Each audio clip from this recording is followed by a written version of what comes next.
da genética desse vírus com a nossa genética, né? E o que temos nesse embate, né? Entre um vírus, né? Como eu falo assim, uma tripinha de RNA, se eu posso falar isso, Salmo, né? E todo nós com a nossa carga genética.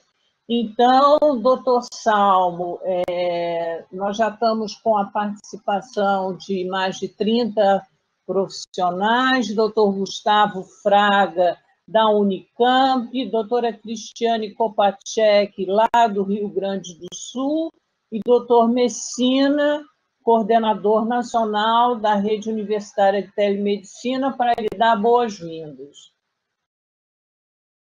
Doutor Salmo Raskin, seja muitíssimo bem-vindo à RUT e que isso seja duradouro. Eu já ouvi aqui em paralelo aqui de alguns colegas que houve uma primeira tentativa de criação em 2019, então conte conosco, conte comigo também, no que precisar, estarei à disposição, tá bem? Seja bem-vindo e à vontade. Doutor Salmo, a palavra é toda sua. Bem, antes de mais nada, realmente tenho que agradecer mesmo a doutora Evelyn, ao doutor Messina, ao doutor Gustavo e a todos do grupo por nos darem essa oportunidade de estar aqui conversando com os colegas de vários estados do Brasil sobre este tema que eu acho que é muito pouco falado, né? A gente tem uma inundação de informações a respeito de Covid-19, mas sobre a genética do Covid-19 eu acho que não tem tanta informação. E eu imagino que vários de vocês vão se surpreender um pouco com as informações que eu vou passar aqui, demonstrando o quanto realmente há necessidade de compreender melhor esta área. Então, mais uma vez, eu agradeço a grande oportunidade que eu tenho de estar aqui com vocês e vou iniciar a minha palestra para vocês. Bem,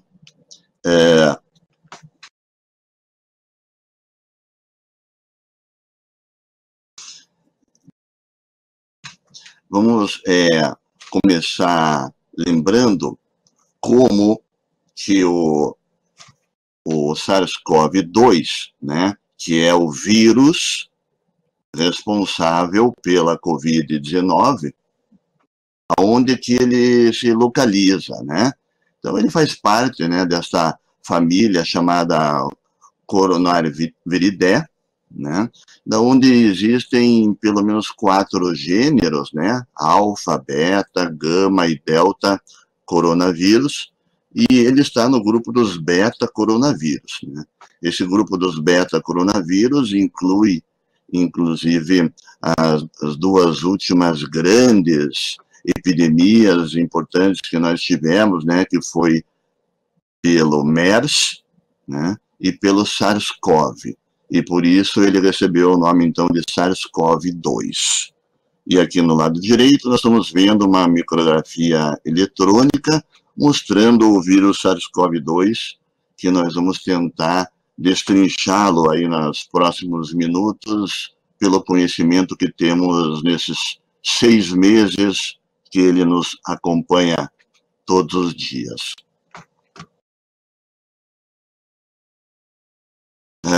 Vamos começar lembrando aqui, né, do famoso tratado milenar chinês, né, onde Sun Tzu descreve estratégias para vencer uma guerra, né, a arte da guerra. E uma das frases que ficou famosa, né, desse tratado é: conheça a si próprio e ao seu inimigo e você nunca será vencido. E o que nós estamos enfrentando é realmente uma guerra do ser humano contra esse vírus, e a ideia é que a gente possa conhecer a nós mesmos, ao vírus que nos ataca, e aí tentar vencê-lo de alguma maneira. E é isso que nós vamos fazer nos próximos minutos. Bom, o material genético do SARS-CoV-2 é um RNA, e ele tem mais ou menos 30 mil bases nitrogenadas, para ser mais preciso, 29.903 bases nitrogenadas.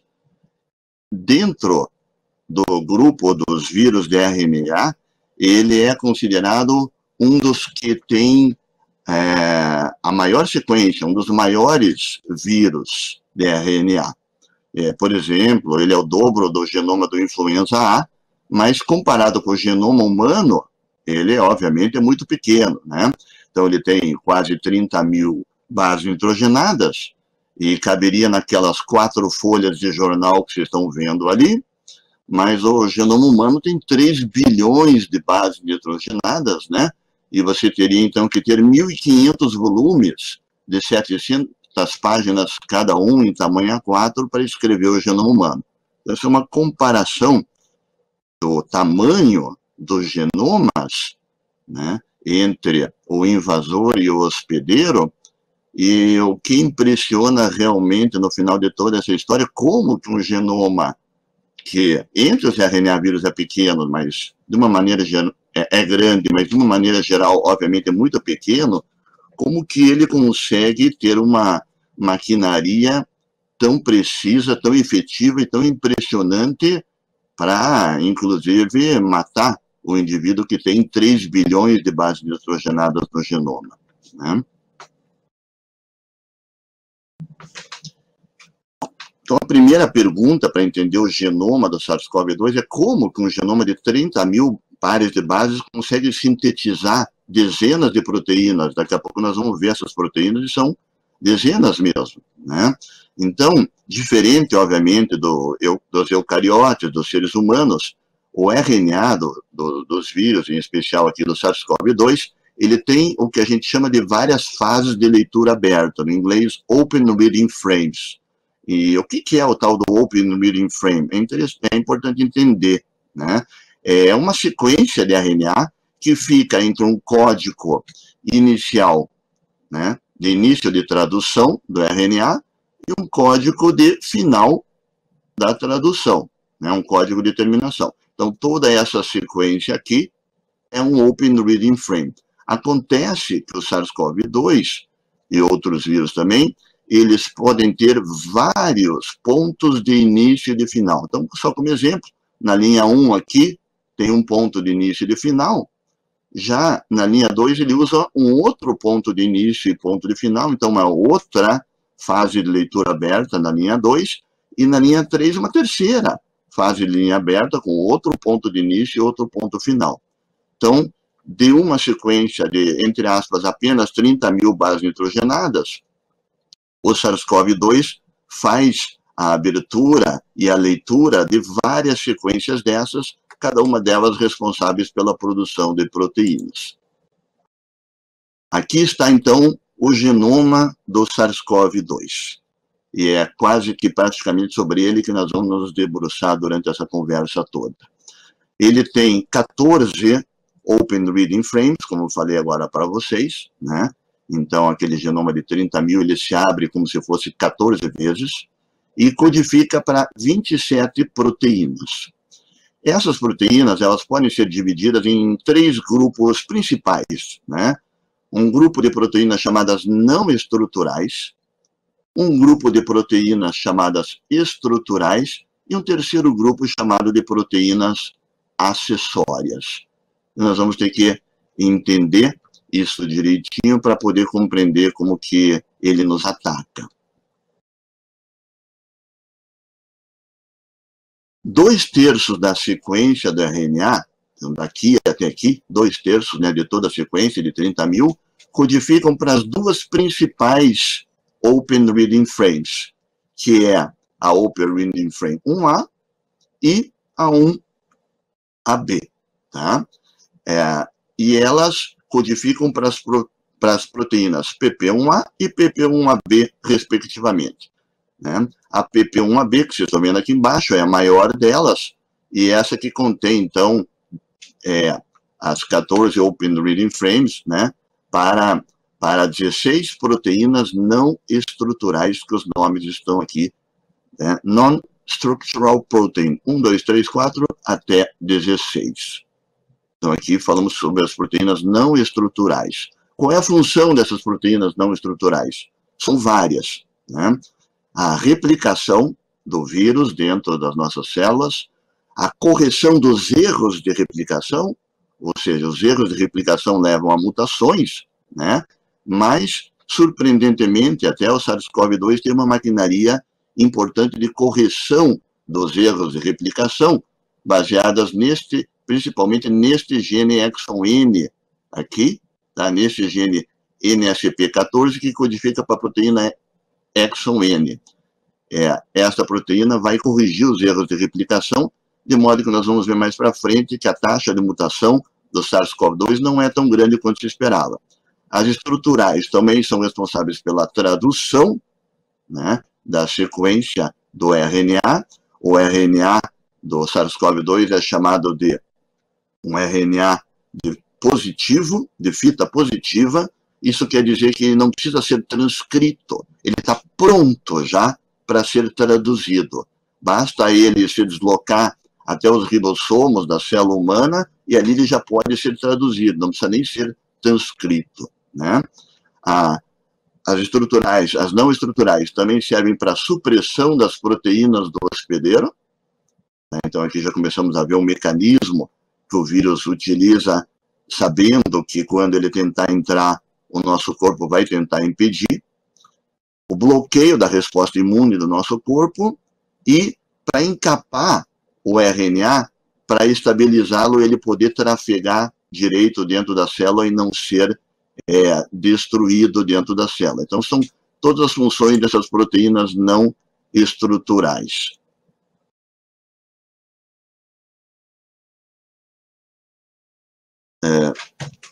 Um minutinho. Pronto.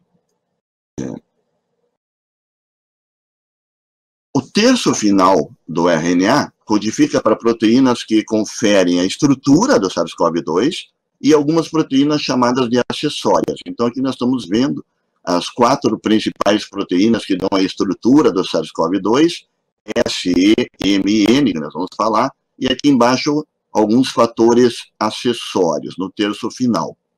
As proteínas acessórias são genes que ficam entre as proteínas estruturais ali, né? E são 9 Open Reading Frames para proteínas acessórias. Elas não são tão importantes para a replicação viral, como aquelas proteínas não estruturais, né? Mas tem um papel importante nas interações entre o vírus e o hospedeiro, incluindo a modulação e bloqueio da produção de citoquinas pró-inflamatórias. Então, ela já tem a ver com a interação entre o vírus e o hospedeiro. E 4 proteínas estruturais muito importantes. Não que as outras não sejam, porque todas são importantes, né? Mas essas aqui realmente são muito importantes, elas dão uma estrutura, e na estrutura tem muita relação com a infectividade do SARS-CoV, como nós vamos ver. Então, aquelas 4 proteínas estruturais, S é de spike, que é essa espícula aqui, né?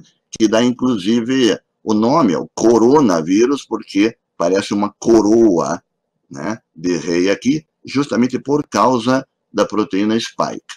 A proteína de membrana, que a gente pode ver aqui e aqui, né, e o envelope, que a gente pode ver aqui e pode ver aqui. Dentro ainda da partícula do vírus, o RNA é fortemente enrolado por uma 4ª proteína, chamada de nucleocapsídeo ou nucleoproteína. Aqui já, então, a interação já com o próprio RNA do vírus. Repare que todas essas proteínas estruturais, elas têm ligações, né? Elas se conectam uma com a outra, como se fosse uma rede, até o RNA lá do núcleo. Então, essas são as 4 proteínas estruturais. E aí já começa a primeira pergunta nossa, né? Como que o SARS-CoV-2 seleciona as células nas quais ele vai se ligar e como que ele se liga às células humanas? Então, tem muito a ver com essa proteína estrutural, né, que é o spike. Ela é codificada por 3.831 bases nitrogenadas que estão aqui, mais ou menos 10%, né? 10% do genoma do SARS-CoV-2 codifica para essa proteína Skype que vocês estão vendo aqui. Essa proteína é muito importante e ela terá duas funções primordiais que serão de se ligar ao receptor da célula e fundir a membrana viral com a membrana celular. Então, novamente, estamos vendo a sequência do genoma e aqui a sequência que codifica para a proteína Spike. Né?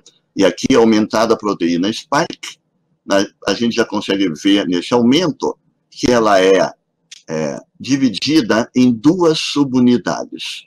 Uma subunidade chamada 1 e a outra 2, e tem funções diferentes. Nós já vamos ver as funções de cada uma, mas aqui já chamam a atenção para a subunidade 1 e esse domínio, chamado domínio de ligação com o receptor, que o próprio nome já diz, né, qual vai ser a sua função, e daqui a subunidade 2, que eu já disse que será utilizada para codificar várias proteínas responsáveis pela fusão da membrana viral. Então, aí, novamente mostrando, o S1 tem o domínio de ligação ao receptor, esse RBD, nós vamos se referir a ele como RBD a partir de agora, e esse RBD, ele tem um tropismo especial por um domínio de uma outra proteína, da proteína que está na célula humana, né? A proteína que na célula humana é a enzima conversora de angiotensina 2, ACE2. Então, o domínio de ligação ao receptor da proteína Spike tem um tropismo pelo domínio peptidase da ACE2. Tá? Esse aqui. Tá? E o S2 tem o peptídeo de fusão e a maquinaria para fusão da membrana viral. Então, nós vamos ver como que o Spike atua para encontrar o receptor ACE2 para não ser detectado pela resposta imune do corpo e não ser eliminado ali mesmo, para fundir as suas membranas, a membrana do vírus com a membrana da célula humana e para ejetar o material genético do SARS-CoV-2 dentro da célula humana, né? Porque como todo vírus, ele é um parasita intracelular obrigatório, ele não tem a maquinaria necessária para replicar o seu material e para formar outros vírus sozinho. Ele é literalmente obrigado a utilizar essa maquinaria de outro hospedeiro, no caso, utiliza do ser humano. É para isto que ele precisa infectar a célula humana. Se ele não conseguir entrar na célula humana, ele não serve para nada, né? Mas ele sabe disso por milhões e milhões de anos de evolução e entra e sequestra a maquinaria dos ribossomos da célula humana para sintetizar as suas proteínas e um novo virion, né? Então, aqui é importante ver a estrutura que nós já conhecemos, né, do RBD. Tá? E a RBD, então, ela tem toda a proteína Spike, é um trímero, é como se fossem 3 folhetos, né? Na parte de cima, nós estamos vendo os folhetos que são determinados pela subunidade S1, né, que é o RBD. Repare que tem duas desses folhetos do RBD que estão deitados e um está em pé. Esses que estão deitados, eles não se conectam à membrana e não se conectam ao receptor ACE. E esse que está em pé, ele se liga, né? Enquanto as subunidades S1, que está aqui, e a S2, que está aqui, são partes de uma única cadeia polipeptídica, a proteína Spike está inativa. Ela vai se ativar só quando S1 e S2 se dissociarem. Mas para isso acontecer, precisam de algumas etapas na célula. O Spike tem sítios de clivagem, pontos na sua sequência de RNA, como esse sítio S1, S2, e esse sítio S2', que são ativados por proteases do hospedeiro. Então, vejam, há uma interação, mesmo que não desejada pelo hospedeiro, entre as proteínas do hospedeiro e a sequência de RNA do invasor. O invasor sequestra essas proteínas, essas proteases, elas vão vir aqui e vão clivar a proteína spike, tanto neste ponto aqui, quanto neste ponto aqui.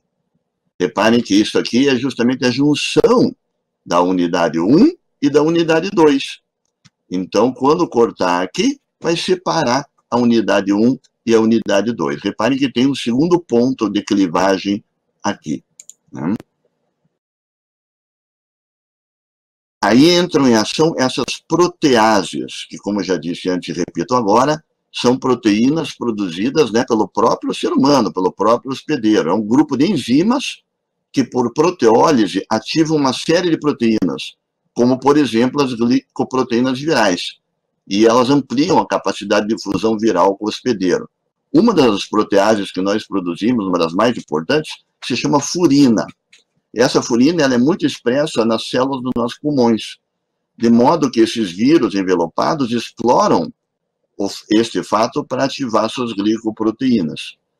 Reparem que, de maneira interessante, há uma pré-ativação, uma pré-proteólise desses sítios de clivagem já no complexo de Golgi das células infectadas e produtoras de vírus. Ou seja, mesmo antes, né, do vírus estar pronto para infectar uma própria célula, uma próxima célula, ou seja, dentro daquela célula que ele está infectando, quando ele vai sair montadinho daquela célula, ele já tem uma pré-ativação por essas proteases, principalmente a furina, que estão presentes no complexo de Golgi da célula humana. Então, como o vírus vai ser montado e passa pelo complexo de Golgi, quando ele passa pelo complexo de Golgi, essas furinas que estão ativadas pelo pH local fazem uma pré-ativação desses sítios de clivagem, principalmente o sítio S1 e S2 da RBD. E aí, então, quando ele se forma, ele já está pré-ativado, ou seja, ele já sabe que ele vai precisar separar os domínios depois. Quando ele é formado, ele já está meio que cortadinho ali, para ficar mais fácil depois de separar. Tá? E quando o RB2, né, do S1 se liga ao receptor AC2 do hospedeiro, então outras proteases, em especial essas duas aqui, TMPRSS2 e catepsinas lisosomais, em conjunto com a furina, clivam e ativam, né, o spike que já estava pré-ativado nessa pré-junção pelas furinas. A ativação deste primeiro sítio expõe para essas mesmas proteases o segundo sítio de clivagem, S2. O spike tem que ser clivado sequencialmente nos dois sítios, aqui e aqui, para que ela seja efetivamente ativada. E é assim que acontece. Quando S1, S2 e S2' são ativados, aí o subdomínio S2 de spike vai fazer a fusão da membrana do vírus com a membrana do hospedeiro, no caso, o ser humano, né? Porque vai acontecer a dissociação do S1 e S2, e o S2 vai passar por uma dramática mudança de forma. Então, aqui aconteceu a dissociação, né? Então, aqui o S2 estava aqui, ligado ao vírus, o S1 estava ligado ao receptor de membrana, aconteceu essa ativação dos dois sítios, eles se separam. E aí, então, é que o domínio S2 vai sofrer essa transformação conformacional, de modo que ela vira essa estrutura aqui, como se fosse um grampo, e permite que o material genético do vírus seja ejetado para dentro da célula humana. Então, vejam a importância dessa proteína spike, com as suas duas unidades S1 e S2, com funções bem diferentes. Aqui nós vamos ver algo bem importante para entender como que o SARS-CoV-2 consegue, ao mesmo tempo, ser muito infectante, mas, ao mesmo tempo, ele não desperta tanta resposta imunológica do hospedeiro, né? Apesar de que essa ligação, né, do RBD com a C2 é forte, a spike inteira do SARS-CoV-2 se liga ao C2 menos fortemente do que a spike do SARS-CoV. Então, veja, do SARS-CoV-2 inteiro, o spike inteiro, se liga menos fortemente do que do outro vírus anterior, o SARS-CoV. Como que a gente explica isto? É por causa desse posicionamento das 3 partes aqui triméricas do RBD. Vocês lembram que eu comentei anteriormente? Uma parte só fica em pé e 2 ficam deitadas inativas. A em pé é que está ativa. Essas 2 ficam inativas, deitadas, justamente para que o hospedeiro não suspeite que o RBD está ali próximo da ligação com o receptor AC2. No SARS-CoV-1, geralmente as 3 estão em pé. Ele faz com que ele tenha alta afinidade, o SARS-CoV, e também ele está bastante acessível, porque as 3 estão em pé. Mas, por outro lado, isso faz com que tenha uma resposta imunológica rápida e forte do hospedeiro. O SARS-CoV-2 evoluiu de modo que ele tem um truque, e o truque dele é exatamente esse. Ele deixa essas 2 partes aqui em down, só uma em up para se ligar, e só quando ele está completamente ativado, daí essas partes se levantam e rapidamente ele vai, então, se ligar com a CE2. Então, ele é menos acessível.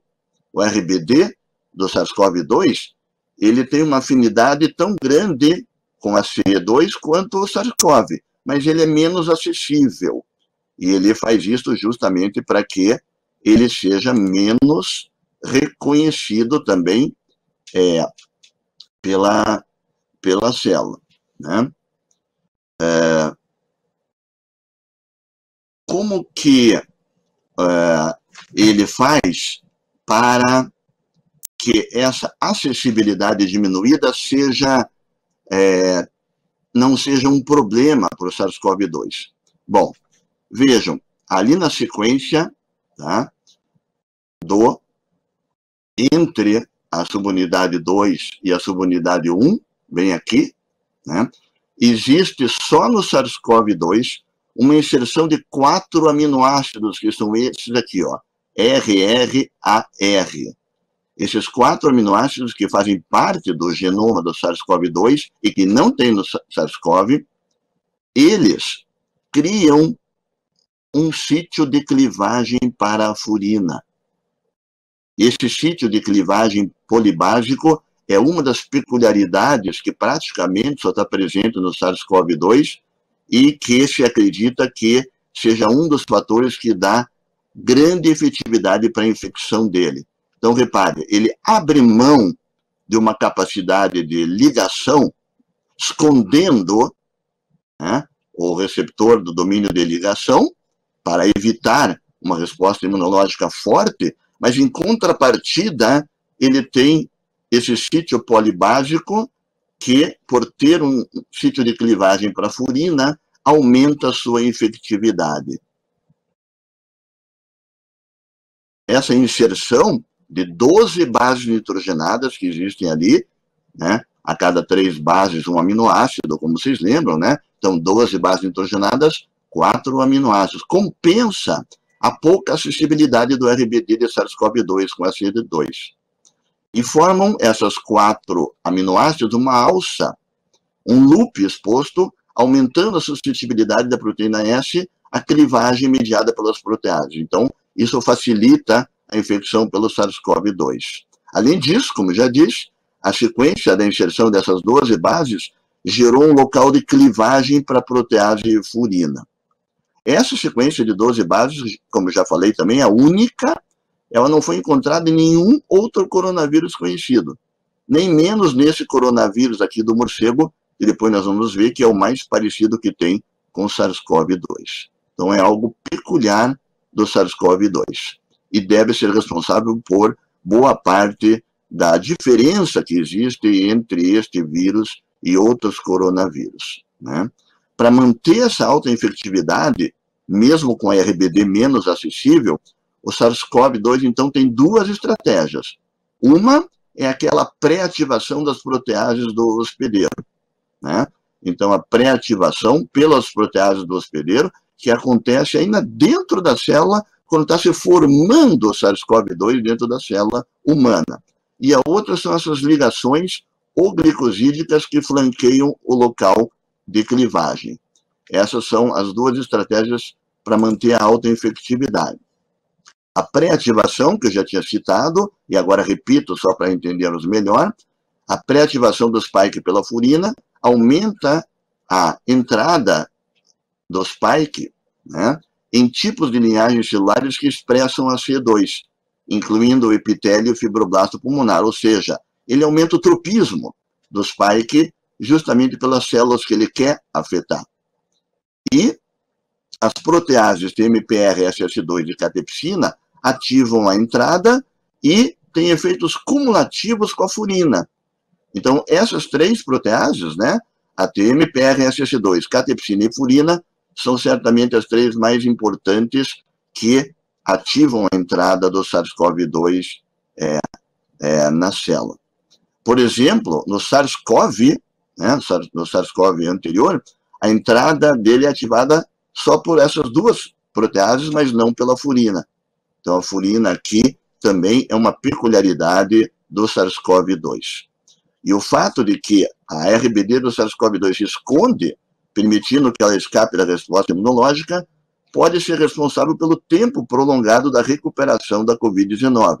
Aqui um ponto para ressaltar, o que é óbvio, que todo esse conhecimento só se faz útil se nós conseguirmos correlacionar isto com a infectividade, com a infecção, com o quadro clínico e com a Covid-19, né? Entender o SARS-CoV-2 nos faz compreender melhor a Covid-19 e aí poder atuar para eliminar o SARS-CoV-2, né?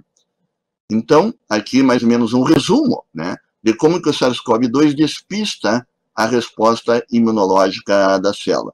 Então, aqui novamente, vendo aquela figura da RBD, né, com apenas uma de suas conexões para cima, as outras duas estão down, aqui o receptor do AC2 na célula, e aí aquela pré-ativação pela furina, né, e com isso, então, depois da ativação e clivagem dos dois sítios pelas duas outras proteases, né, que acontecem logo após a ligação do RBD com a CE2, aí sim acontece a ativação do spike e a subunidade S2 faz a fusão das membranas.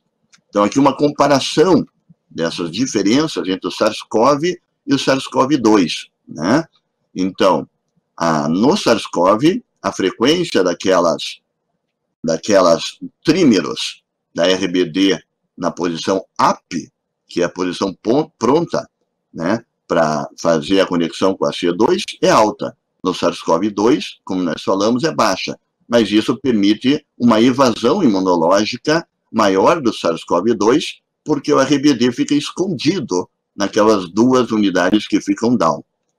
Em relação à afinidade, né, a afinidade acaba sendo compensada no SARS-CoV-2 por causa dos mecanismos que eu falei para vocês, entre eles a pré-ativação pela furina, que não acontece no SARS-CoV-1. Então vejam que há diferenças importantes na estrutura molecular, estrutura proteica e suas consequências para diferenciar essa infecção, inclusive de outras infecções por coronavírus.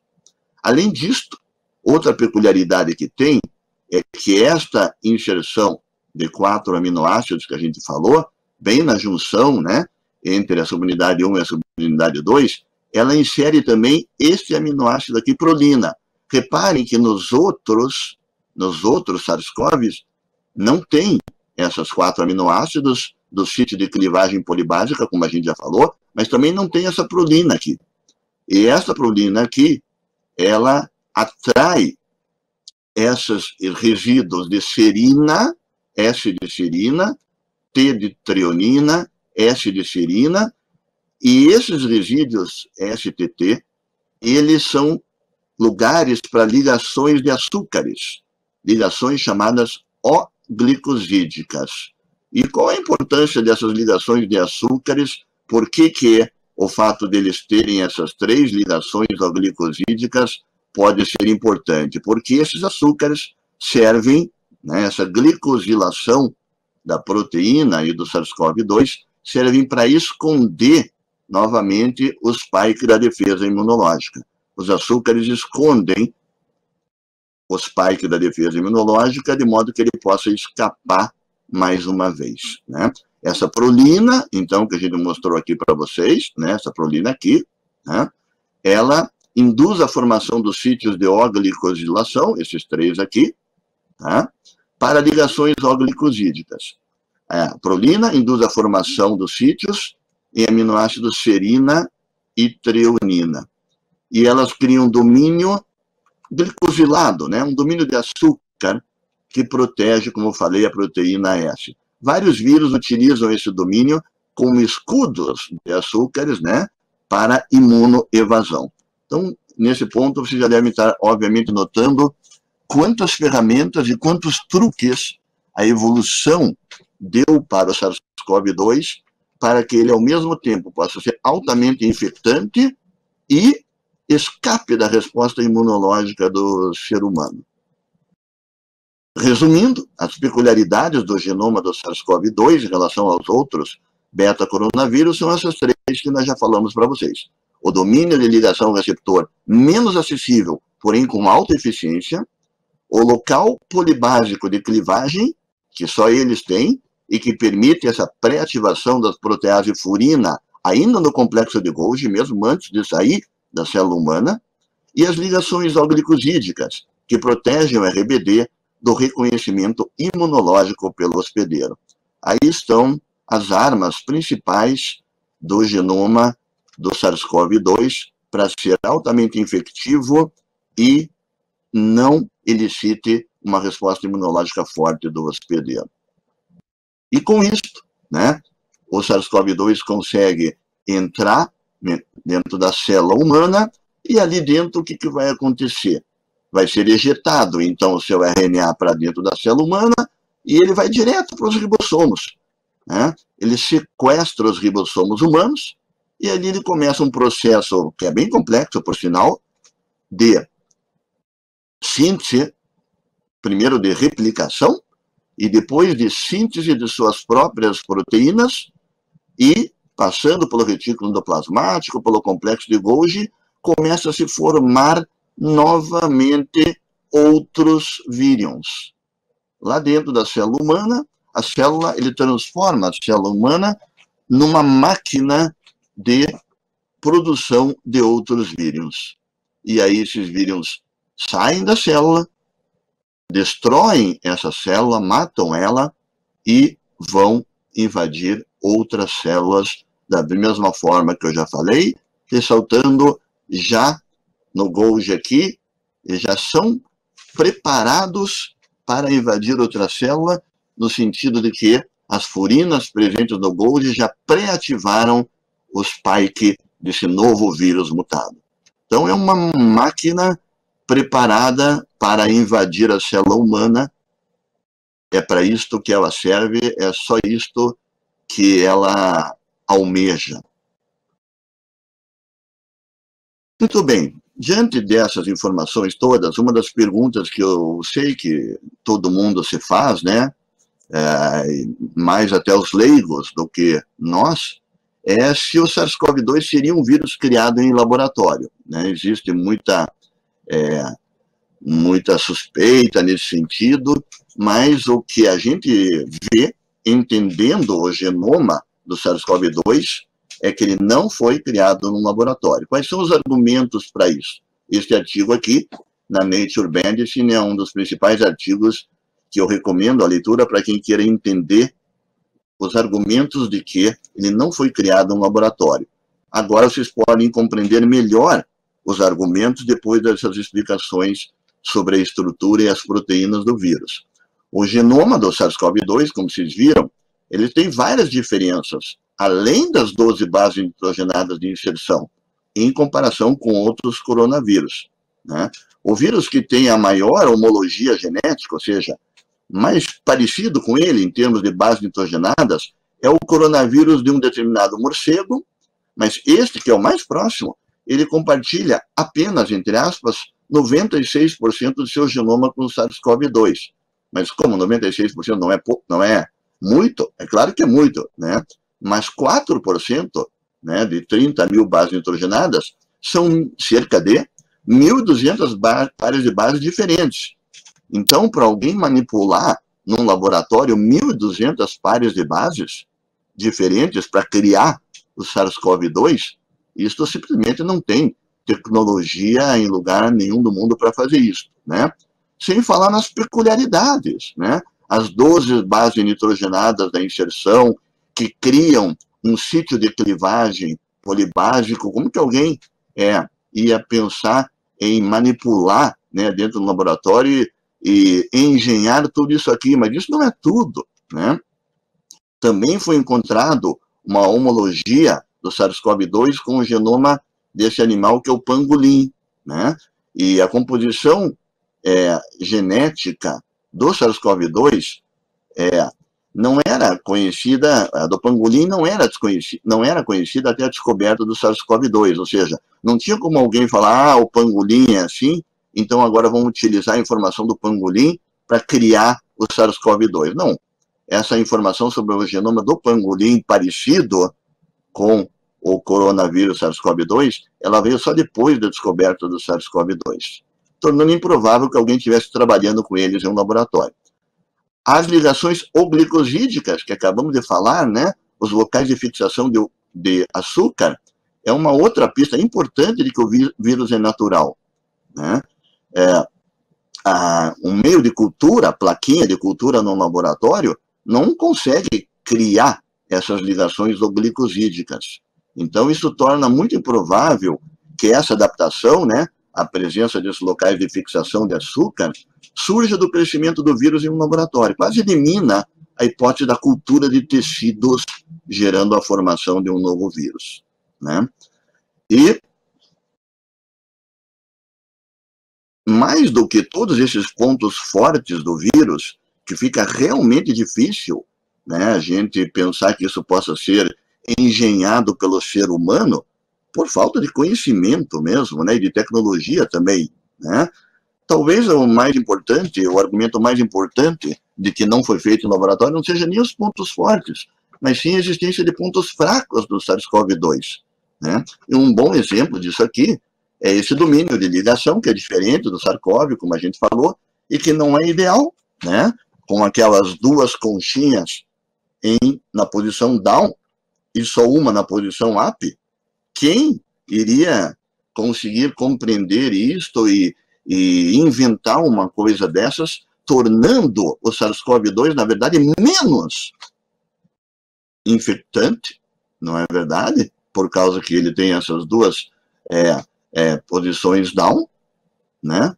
E depois, claro, nós acabamos de ver como que ele se recupera disso, mas quem queria pensar em torná-lo menos fraco para torná-lo mais forte?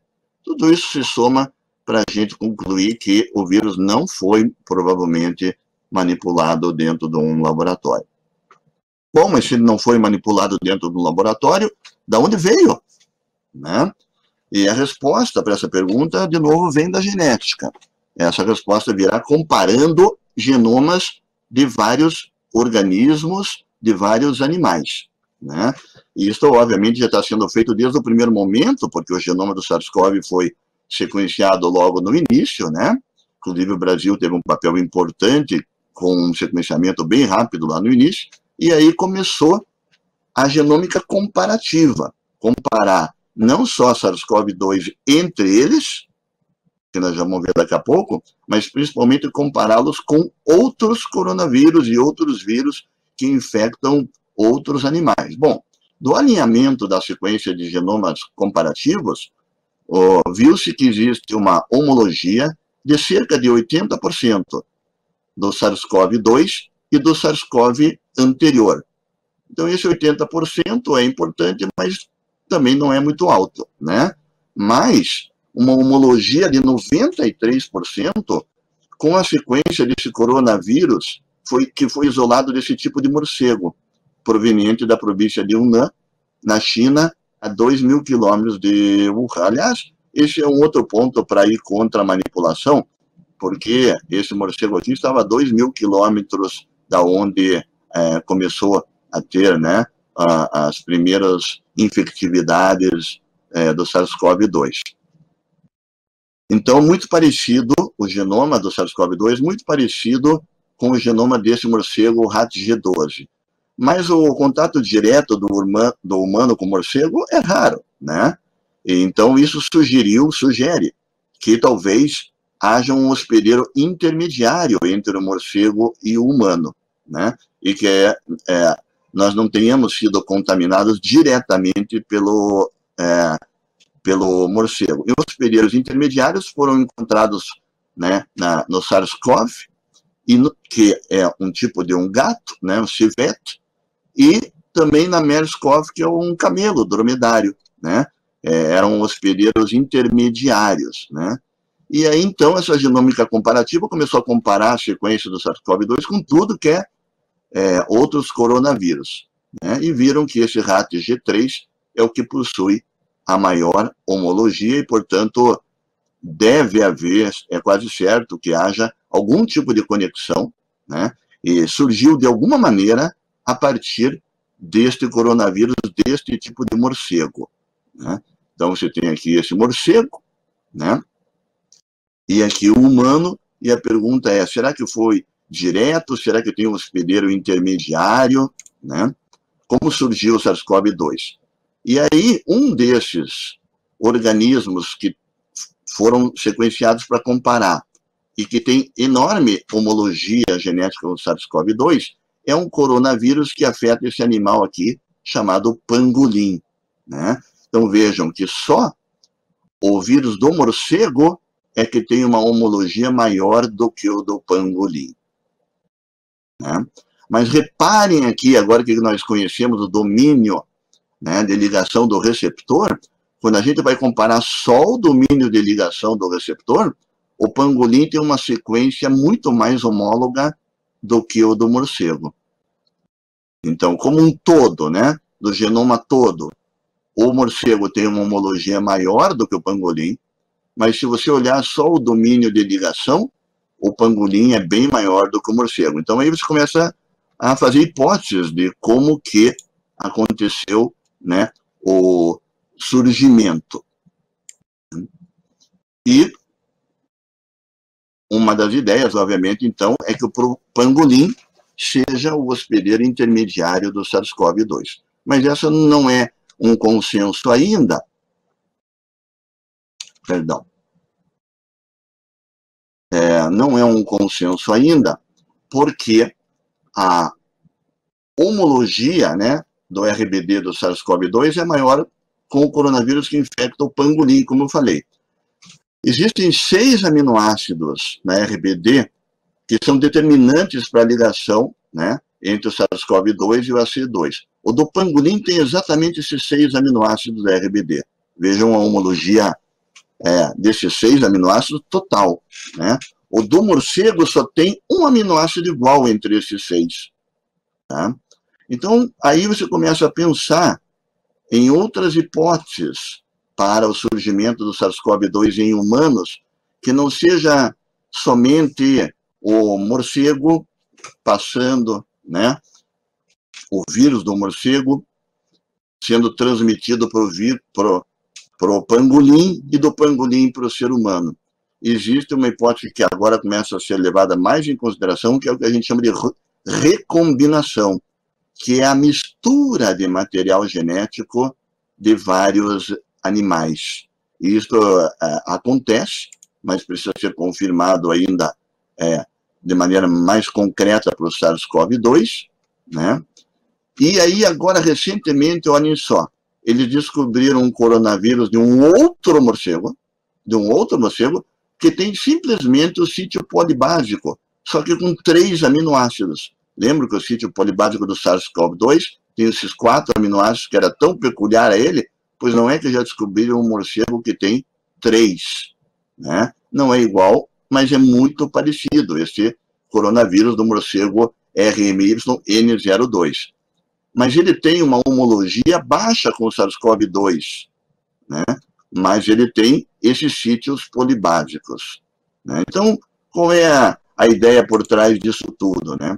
A ideia por trás disso tudo é que talvez tenha havido recombinação, né, do coronavírus do morcego rat GT13 com o coronavírus deste novo, não é novo, mas desse recentemente identificado, nesse morcego, e com o pangolim também. Então, vejam, troca de material genético entre vírus, pangolim, pelo menos 2 tipos de morcego, e isto, juntando tudo, formaria o SARS-CoV-2 da maneira como ele é, entende? Pegaria o sítio polibásico de um, a estrutura como um todo de outro, e a RBD pegaria do pangolim, da homologia do pangolim. Então, provavelmente houve uma recombinação genética desses 3, e talvez, obviamente, de outros, né? Juntaram e formaram um tipo de uma quimera, e essa quimera, então, é que acabou infectando o ser humano. Outra pergunta que a genética pode responder, né, é se a taxa de mutação do SARS-CoV-2 é alta. Também todo mundo pergunta isso, né? Será que o SARS-CoV-2 está mutando? Será que essas mutações estão levando ele a ficar mais infectante ou mais agressivo, né? Existe também essa ideia generalizada, né? E é claro que mutações vão ocorrer num genoma grande como esse, de 30 mil bases nitrogenadas, ocorrem muitas variações, né? Mas vamos lembrar que eu citei lá no início que esta proteína não estrutural número 14 codifica esta região não estrutural número 14, esse Open Reading Frame aqui, codifica para essas proteínas, em especial a exon, que vão fazer um mecanismo de correção dessas mutações. É algo um pouco surpreendente, porque a maioria dos RNA vírus não tem esse mecanismo de correção das mutações e tem altas taxas de mutação. Mais uma diferença do SARS-CoV-2. Ele tem esse mecanismo de reparo que faz com que ele, na verdade, não tenha alta taxa de mutação. A taxa de mutação é baixa, tá? Os pesquisadores descobriram que ele está mutando de maneira relativamente lenta em comparação com outros vírus de RNA, por causa dessas proteínas do proofreading, né? Corretoras que são capazes de corrigir algum erro. Qual é a taxa de mutação agora que vários milhares de genomas do SARS-CoV-2 já foram sequenciados e as sequências são depositadas em bases de dados internacionais, todo mundo que sequencia deposita a informação lá, fica relativamente fácil de ver quantas são as mutações e qual a taxa de mutação. E a taxa que se aceita hoje em dia é essa aqui, gente. 8 vezes 10 da menos 4 substituições por nucleotídeo por ano. Tá? Então, como o SARS-CoV-2, né, tem cerca de 30 mil nucleotídeos, não 40 mil, 30 mil nucleotídeos, né, vai dar mais ou menos, né, 30 substituições por ano, ou seja, menos de 3 a cada mês. Então, a sequência muda em algum ponto do genoma do SARS-CoV-2 2 a 3 vezes por mês, o que é pouco, né? É menor, por exemplo, do que a taxa de mutação do SARS-CoV anterior e do vírus da influenza. Claro, isso não significa que não possam vir a existir cepas novas de SARS-CoV-2 mais patogênicas que as circulantes atualmente. E, por isso, os pesquisadores estão de olho nisso. E o fato de hoje ter toda essa tecnologia capaz de sequenciar o genoma do SARS-CoV e também esta colaboração internacional para depositar todas essas sequências de forma aberta e pública num local só, isso permite que os pesquisadores fiquem de olho e vendo se está havendo alguma mutação dessas que atinge frequências maiores. Tá? E 14 dessas variantes têm uma frequência maior, né? Então, aqui o número dessas mutações, em todas essas milhares de amostras que já foram coletadas, e a frequência dessas mutações. Então, isso é acompanhado de maneira dinâmica para ver se alguma dessas ou algumas dessas estão aumentando suas frequências, né? E nesse slide fica fácil ver que esta mutação aqui, né, no nucleotídeo 23403, tem uma frequência elevada, né? E eu circulei essas três aqui, que também tem uma frequência elevada, não tanto quanto essa, mais elevada, porque essas três também são bastante frequentes no SARS-CoV que infectaram brasileiros, como nós vamos ver daqui a pouco. Agora nós vamos ver esta aqui, especificamente, que tem uma frequência elevada. O que está acontecendo? Será que ela tem alguma importância, né? A maioria dessas variantes não tem importância funcional. Isso é importante compreender também, que o termo mutação é usado de maneira quase que pejorativamente, como se fosse algo deletério e ruim. Mas a maioria dessas variações, elas são neutras, né? Elas não têm um efeito na função das proteínas. Seguem apenas uma dinâmica evolutiva neutra, né? E podem aumentar ou diminuir sua frequência em países, em localidades diferentes, mais por acaso do que por qualquer outro motivo. É o que nós chamamos de deriva genética, né? Mas pode acontecer que alguma dessas variantes sejam selecionadas como resultado de uma pressão imunológica nos hospedeiros humanos, né? E é isso que os pesquisadores estão de olho. Então, veja, existem várias mutações no spike, né? Mas o RBD é a parte mais variável do genoma do SARS-CoV-2. Então, ali vai ter mesmo variações, mutações, principalmente aqueles 6 aminoácidos, né? Que estão aqui, pontuados aqui, 1, 2, 3, 4, 5, 6, né? Esses são os mais críticos e são diferentes do SARS-CoV, mas mesmo assim, vejam, a afinidade pelo receptor é semelhante entre os dois, como a gente mostrou anteriormente, mesmo que hajam essas variações no RBD.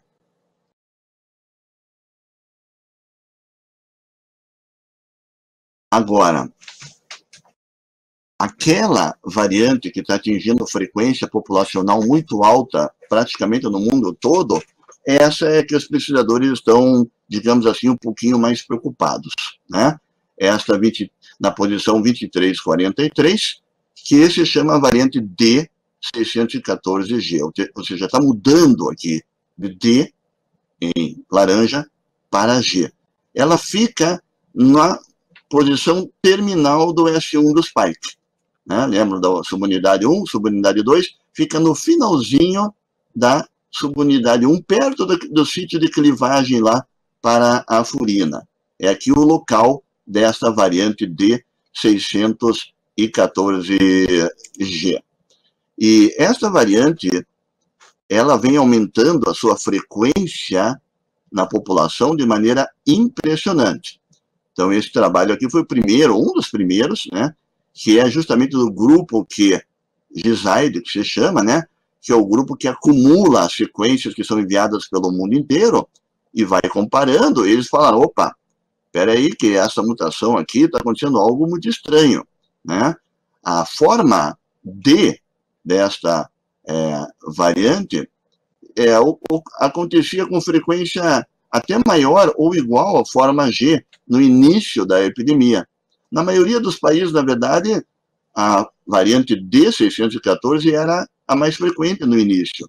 Mas já em março, a variação para G tornou-se cada vez mais comum em toda a Europa. Em abril, dominou a amostragem no mundo inteiro, né? Há uma suspeita de que isso não seja apenas por deriva genética, mas que haja alguma razão funcional para que esta variante esteja tomando uma frequência maior.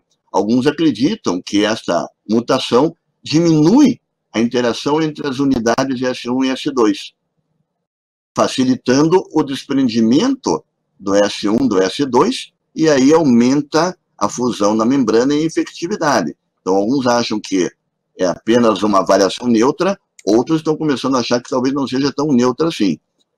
O fato é que chama atenção, né?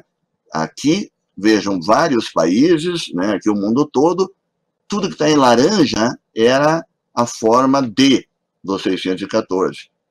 Tá? Então, vejam que lá em março, antes de março, era muito frequente a D614, né, a laranja.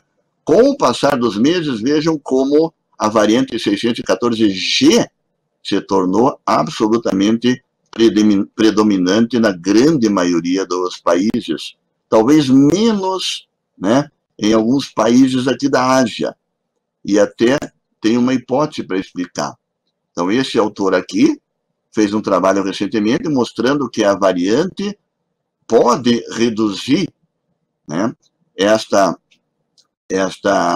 ligação entre S1 e S2, propiciando a separação entre S1 e S2 e aumentando a infectividade. Repito, há controvérsias ainda, mas começam a haver trabalhos nesse sentido, né? Este autor, por exemplo, recentemente, sugere que a predominância do G tem a ver com uma deleção de um único nucleotídeo no gene da protease TMPRSS2. Então, vejam só, a protease, né, é codificada por um gene, né, do ser humano, mas eles acham que há uma interação entre este gene do ser humano e esta variante 614G. Porque essa deleção de um nucleotídeo no gene humano da protease, ela é frequente em europeus e norte-americanos, mas é mais rara na Ásia. E eles acham que a variante 614G introduziria um sítio de clivagem para a protease. Então, vejam, a interação entre o genoma do vírus e o genoma do hospedeiro poderia estar fazendo com que a frequência aumentasse do G e houvesse uma seleção para isto. Esse é um assunto que nós vamos ouvir bastante no futuro, né? Por enquanto, a ideia ainda é que nenhuma mutação tenha um efeito tão forte e tenha mudado as funções de infectividade do vírus, né? E no Brasil, como é que essas variantes estão presentes no Brasil? Bom, o primeiro caso positivo no Brasil foi em 26 de fevereiro de 2020, uma pessoa que viajou da Europa para São Paulo, né? E então, o que se via, obviamente, no início era importações dessas sequências virais, que eram quase que totalmente dependentes, claro, das viagens e do retorno desses indivíduos para o Brasil, com múltiplas introduções, dependendo principalmente da região e dos países de onde eles vinham, né? E, nesse sentido, surgiram trabalhos importantes no Brasil, né, mostrando a introdução dessas primeiras cepas, mas, como eu disse, elas eram cepas que vinham de outros lugares. Então, um trabalho em São Paulo, depois um trabalho em Minas, um trabalho no Amazonas, e outros trabalhos em outros estados foram feitos, mostrando neste início, né, algumas cepas, mas que provavelmente eram ligados à transmissão do exterior e não à transmissão comunitária no Brasil. Trabalhos muito importantes, mas que simplesmente pela precocidade em que eles aconteceram ainda não refletiam a transmissão local, comunitária de cepas no Brasil, né? Até que veio, então, esse trabalho aqui, né, que ainda não foi publicado, né, tá um preprint, ainda não foi certificado por uma revista com peer review, mas certamente será publicado, um trabalho muito importante, que mostra a transmissão comunitária da cepa de SARS-CoV-2 durante já a fase epidêmica no Brasil, né? E o que eles fizeram? Eles analisaram genomas de pacientes de 10 estados brasileiros diferentes, né? Rio de Janeiro, Espírito Santo, Distrito Federal, Acre, Amapá e Pará, Alagoas, Bahia, Maranhão e Santa Catarina. Então, de regiões bem diferentes do Brasil. E desses que eles analisaram, só 7 tinham feito viagens internacionais ou tinham contato com outras pessoas que viajaram. Claro, porque já era no momento, né, da epidemia, onde as pessoas já não faziam mais viagens, né, internacionais e se cuidavam, a princípio, para não ter contato com pessoas que viajaram. Então, aí já refletiu uma outra situação molecular epidemiológica no Brasil. E eles encontraram 6 linhagens diferentes nas amostras, a maioria faziam parte de um determinado clado, 95%, chamado clado B1, e dentro desse, especificamente, o subclado B1, 92%, né? Que foi uma frequência muito maior do que naquelas anteriormente estudadas no Brasil, como eu já expliquei, era 36%. Lá no início, aumentou para 92%, refletindo que é uma sequência do genoma que tem mais a ver com a transmissão comunitária e local no Brasil, né? Essa B11 foi encontrada a única linhagem sem histórico de viagem, né? Enquanto outras foram detectadas em indivíduos que tinham histórico de viagem.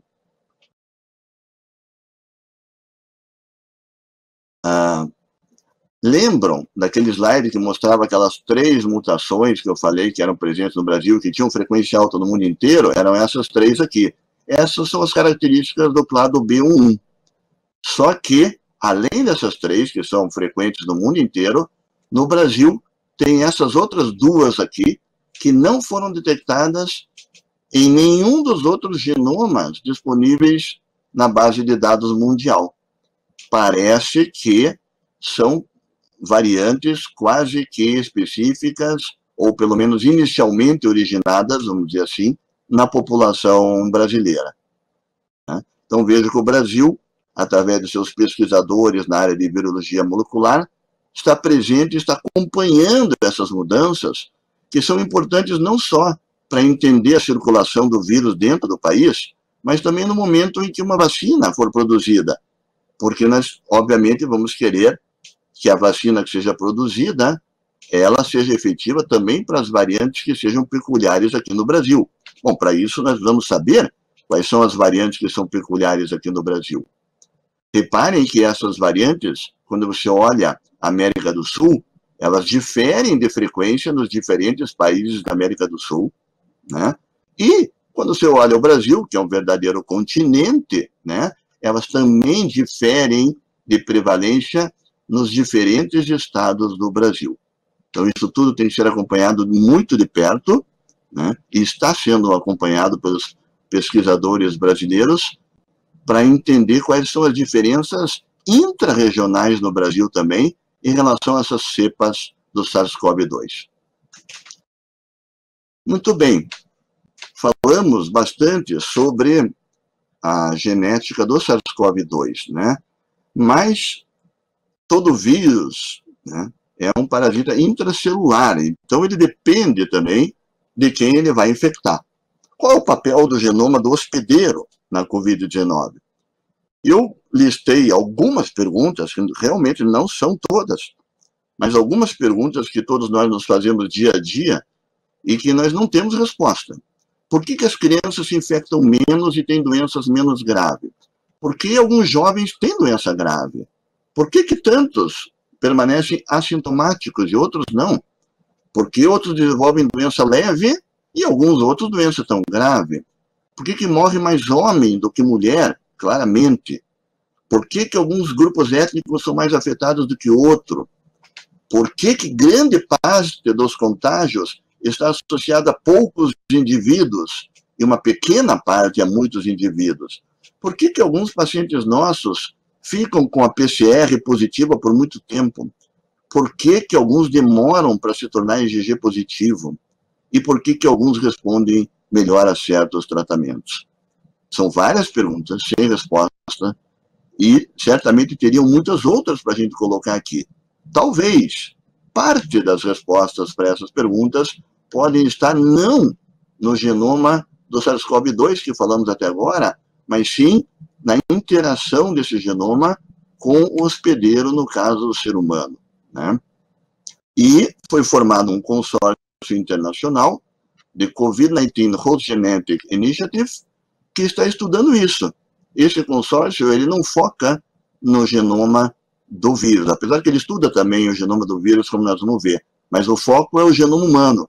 E já existem vários genes candidatos, né, ainda candidatos a interagirem com o genoma do vírus e modularem a eficiência e o quadro clínico dele, né, na interação entre vírus e hospedeiro. E, claro, eu não vou falar de todos, obviamente, mas um deles, né, um dos principais, é o gene que codifica para a enzima AC2, né? A enzima de membrana celular, que tem múltiplas ações, é expressa em pulmão, coração, intestino, rins, né? E todos conhecem o papel principal e original dela, que é amadurecer a angiotensina, um hormônio que controla a vasoconstrição e a pressão sanguínea, né? A diminuição da expressão da ACE2 está associada a doenças cardiovasculares, como hipertensão, insuficiência cardíaca, infarto do miocárdio, assim como diabetes mellitus e doenças pulmonares. Então, quando o SARS-CoV-2, através do seu domínio, né, através da sua proteína spike, subunidade 1 e subunidade 2, acaba se ligando com esses receptores, ele ocupa esse espaço aqui e altera a expressão do ECA2, né? E isto muda essa expressão, e aqui pode estar, então, a resposta. Então, dependendo da variabilidade genética do gene que codifica para a enzima C2, talvez haja uma resposta diferente, uma capacidade diferente de invadir ou não a célula. É um gene que, com certeza, merece ser profundamente estudado para ver se existe algum impacto da variabilidade do genoma do hospedeiro, no que se refere ao AC2, né, na infecção pelo SARS-CoV. E estão sendo feitos estudos chamados de interactoma. Né? O que quer dizer essa palavra interactoma? Justamente estão estudando as proteínas que são codificadas pelo SARS-CoV-2, por exemplo, no coração, e a interação delas com as proteínas que são codificadas, né, pelo AC2 e as vias metabólicas do AC2, e procurando se há alguma interação entre essas proteínas. É o que se chama de interatoma. No caso aqui, um interactoma cardiovascular. E trabalhos já foram publicados nesse sentido. O principal achado é que existem certos microRNAs, como esses aqui, que fazem algum tipo de regulação entre o genoma do vírus e o genoma do hospedeiro, né, no que se refere à doença cardiovascular. Então, esses microRNAs estão sendo muito estudados hoje em dia para ver qual é a importância deles na doença como um todo. Mesmo tipo de estudo que foi feito já cardiovascular, também já foi feito, está sendo feito, para ver a expressão do AC2 nos pulmões, né? E o mesmo tipo de análise de interactoma está sendo feita nos pulmões, e nesse tipo de estudo encontraram outro tipo de genes. Nos pulmões, parece que os genes, né, que produzem proteínas que interagem são genes relacionados à modificação de estonas, como esses três aqui. Então, esses genes aqui, eles têm a ver com a epigenética, né? Lembrando que, obviamente, o pulmão é um órgão que está em contato direto com o meio ambiente, e a epigenética tem tudo a ver com modificações no material genético trazidas por influência do meio ambiente.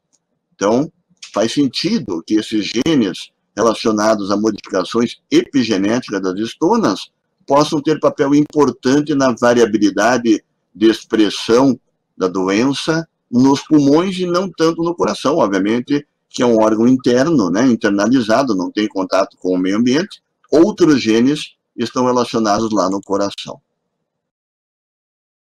E o trabalho mais importante, talvez, ou pelo menos o que chamou mais atenção, sobre essa interação do genoma humano e a suscetibilidade ao Covid, é esse trabalho que foi publicado recentemente no New England Journal of Medicine, onde eles estudaram 1.980 pacientes com Covid-19 grave, né, com insuficiência respiratória, e que obviamente tinham SARS-CoV-2 confirmado, e 2.381 controles.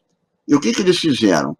Testaram milhões de bases nitrogenadas nos dois grupos, né?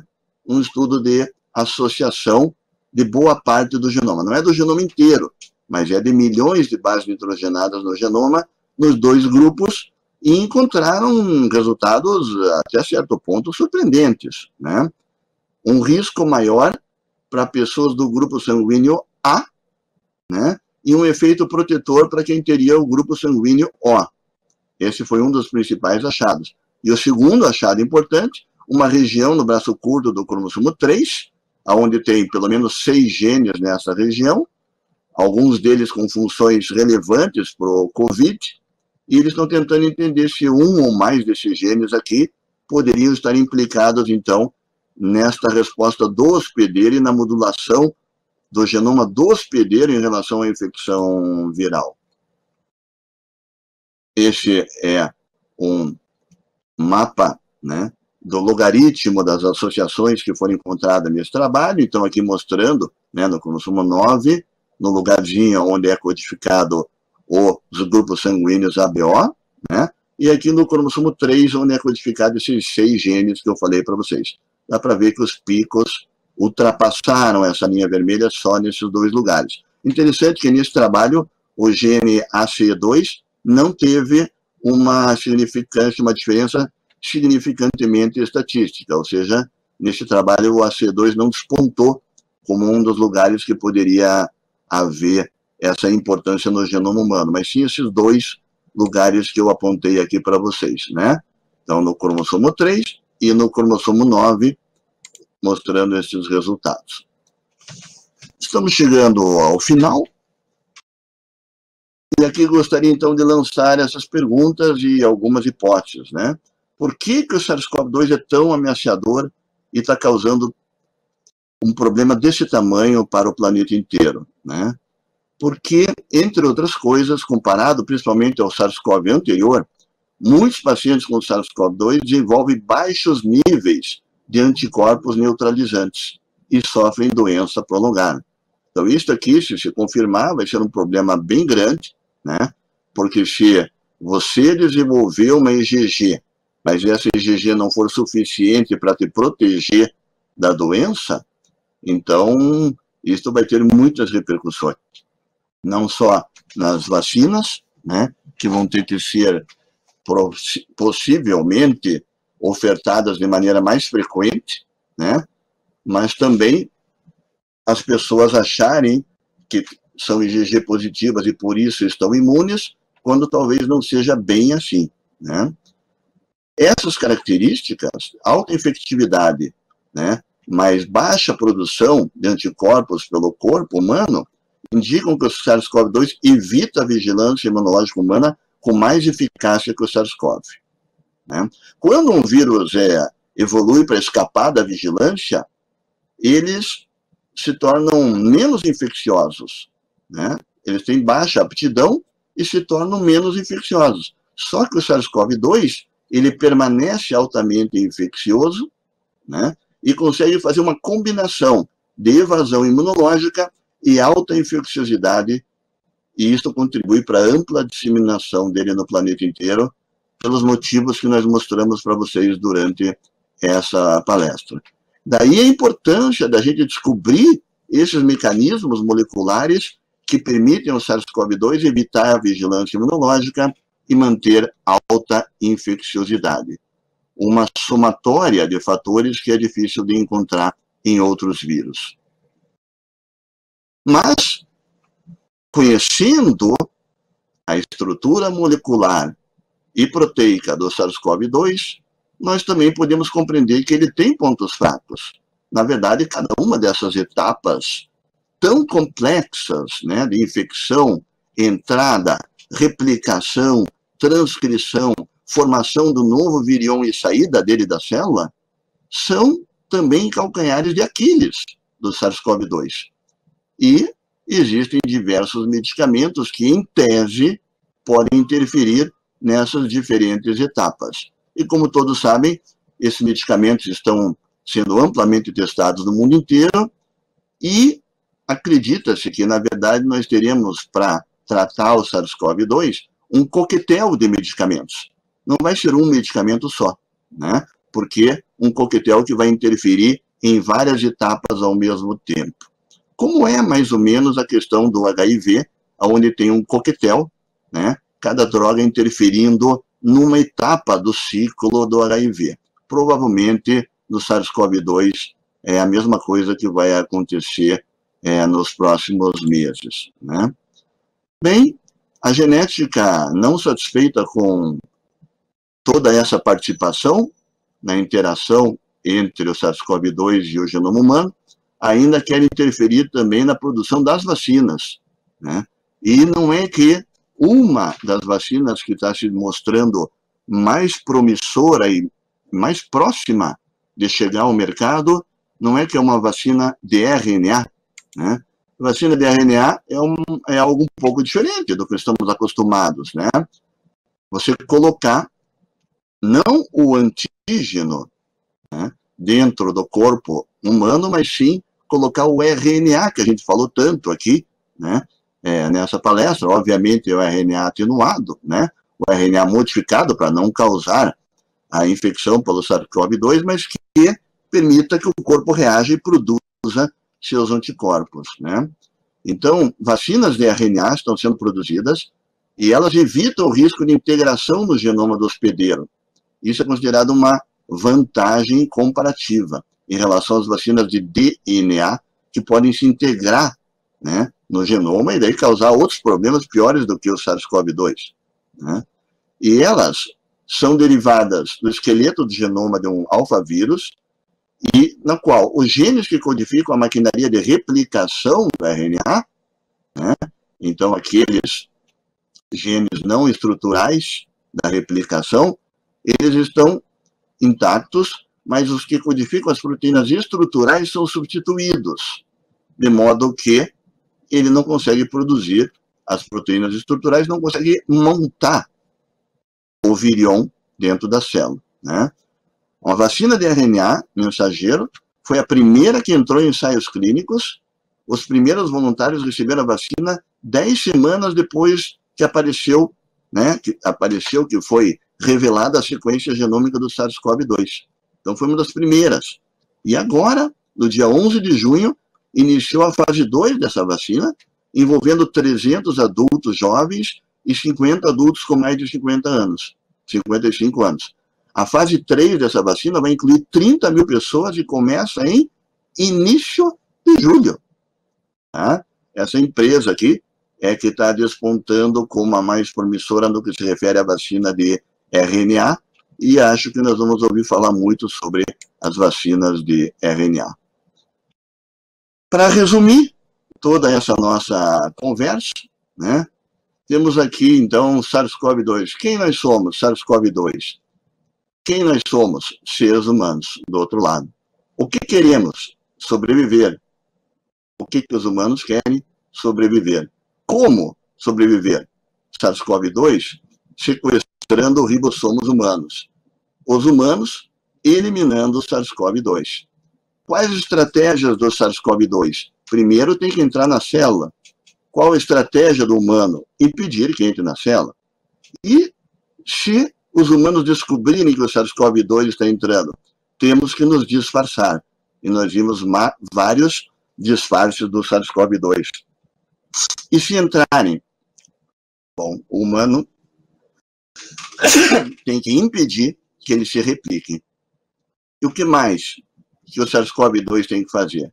Replicar, sair da célula e ir para outra. E os humanos impedir que saiam e vão para as outras. É dentro dessa luta entre o vírus e o ser humano que nós vamos encontrar as respostas para fazer com que esta enorme pandemia que está mudando a vida do planeta inteiro acabe.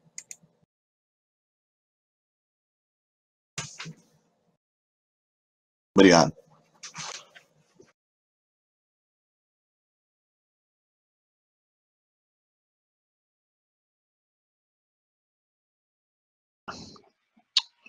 Obrigado, doutor Salmo.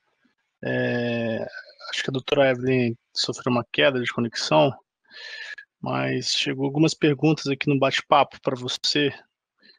Se você puder estar abrindo ele, aqui está na parte superior ao lado esquerdo. Sim, estou vendo várias perguntas aqui, né? Uhum. Bom, algumas delas eu acredito que possam ter sido feitas até antes da gente terminar, né? Por exemplo, tem informações se os grupos sanguíneos têm relação, né? Então a gente mostrou. Há uma evidência, aproveito a pergunta para fazer um comentário, há uma evidência daquele estudo, né? São 2 estudos, na verdade, aquele que eu mostrei, no New England Journal of Medicine, e um outro estudo que ainda estava no BioRevix, ainda não tinha sido revisado, né, por peer review, né? Que é o estudo dos chineses, os 2 mostrando a mesma coisa, uma influência dos grupos sanguíneos, né? Principalmente o A com risco maior e o O com risco menor. Mas a gente tem que tomar um pouco de cuidado, né, com os trabalhos. Aliás, se tem alguma coisa que a gente aprendeu nesse período é tomar cuidado com os trabalhos, né, científicos, né? Valorizá-los, porque é eles que vão trazer as respostas, mas cuidado com os trabalhos. Então, né, no trabalho da associação, né, genômica, né, no genoma inteiro, tem pontos que tem que tomar cuidado. Eles mesmos ressaltam que eles não estratificaram no trabalho, por exemplo, quem tinha diabetes, quem tinha hipertensão arterial, quem tinha obesidade, botaram tudo num bolo só como afetados pelo Covid, né? Será que essa associação de certos tipos sanguíneos não estava, na verdade, associada com alguma dessas comorbidades? Ou será que era realmente com a presença, né, do SARS-CoV-2 dentro das células? Então, são perguntas que ficaram ainda em abertos e precisam ser respondidas com mais pesquisa, né, para frente, né? Aqui, como explicar do ponto de vista genético a tempestade de citoquinas? Bom, eu penso assim, nem diria que é do ponto de vista genético, claro que tem um pouco do ponto de vista genético, né? Mas imagina, o corpo está sendo invadido por estruturas estranhas, né? E nós temos o nosso sistema imunológico, em especial o complexo maior de histocompatibilidade, mas mais do que isso, todo o sistema imunológico, que de uma hora para outra se vê infectado por milhares e milhares de genomas de um outro organismo, né? Então, é quase como se fosse um choque que o organismo toma e ele dá um tiro de canhão para tentar responder a essa massiva invasão, que é a tempestade de citoquinas, né? Que alguns acreditam que esse tiro de canhão desproporcional possa causar mais problemas, né, para a saúde humana do que a própria infecção viral, né?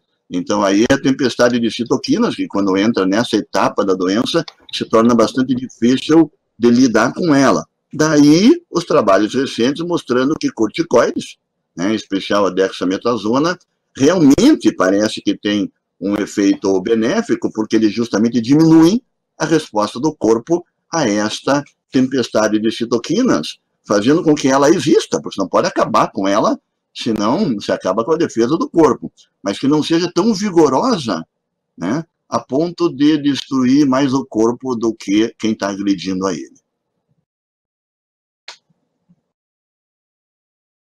Vamos ver mais alguma pergunta aqui.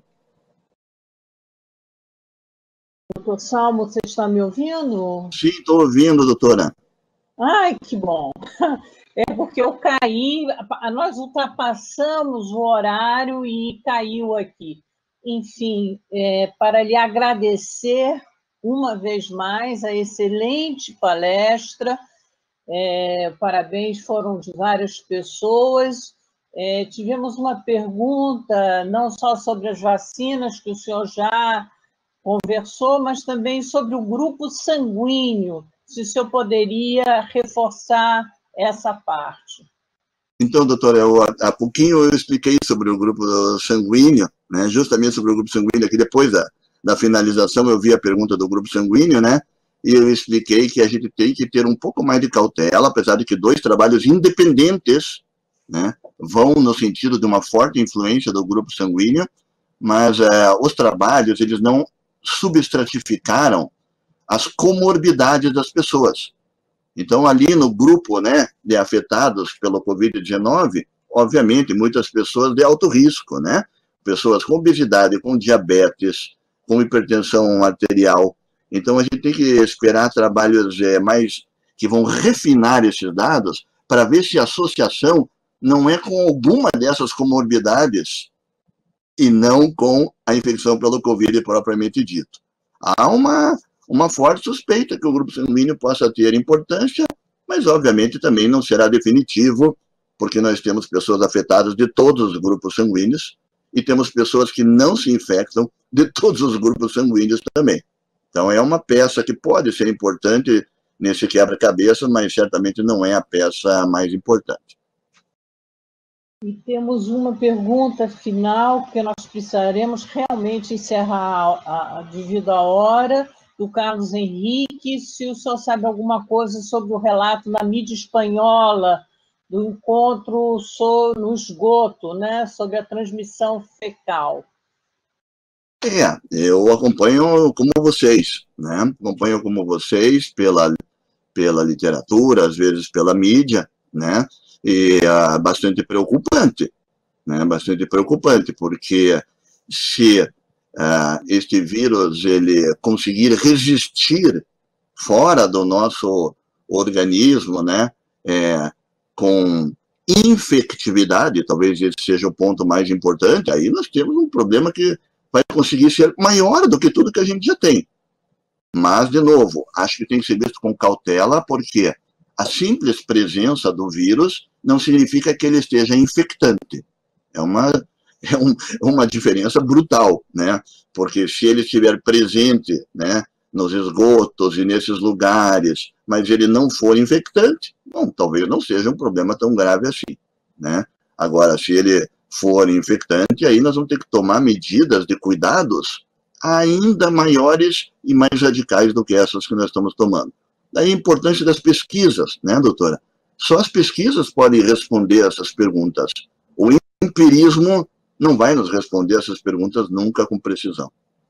E ainda bem, quer dizer, se é uma vantagem, né, os pesquisadores a nível mundial e a ciência, né? Isso que nós temos que reforçar aqui no Brasil. Doutor Salmo, preciso agradecer muitíssimo a sua brilhante aula. O senhor está recebendo parabéns no mundo todo. Eu não sei se o doutor Messina ainda está conectado, se caiu. O doutor Gustavo teve que se retirar, a doutora Cristiane também, porque hoje é o aniversário dela. Mas, de qualquer maneira, doutor Salmo, muitíssimo obrigada. A aula do doutor Salmo estará no nosso site do Wiki e agradecemos mais uma vez a oportunidade e a presença de todos e estaremos em julho, a partir da próxima segunda-feira, na próxima quarta e na próxima sexta, nós não teremos mais sessões, ficaremos restritos a sessões nas segundas-feiras, mas já estamos com palestrantes da Rússia e da China, que estarão fazendo parte do nosso SIG Covid-19.